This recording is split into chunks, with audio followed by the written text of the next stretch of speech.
শবে বরাত শব্দের অর্থ হচ্ছে মুক্তির রাত। আল্লাহ তাআলা অগণতিক মানুষের গুনাহ এ রাতে ক্ষমা করে দেবেন এবং জাহান্নামীকে জাহান্নাম থেকে মুক্তি দেবেন। তাই এই রাতকে শবে বরাত বা মুক্তি রাত বলা হয়। শবে বরাত নামাজ হচ্ছে 12 রাকাত। যে ব্যক্তি প্রতি রাকাতে সূরা ফাতিহার পর সূরা ইখলাস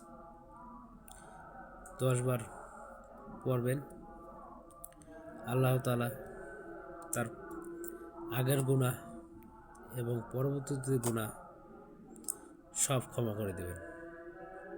তাই আসুন শবে বরাতকে সবাই মিলে বেশি বেশি আল্লাহকে স্মরণ করি।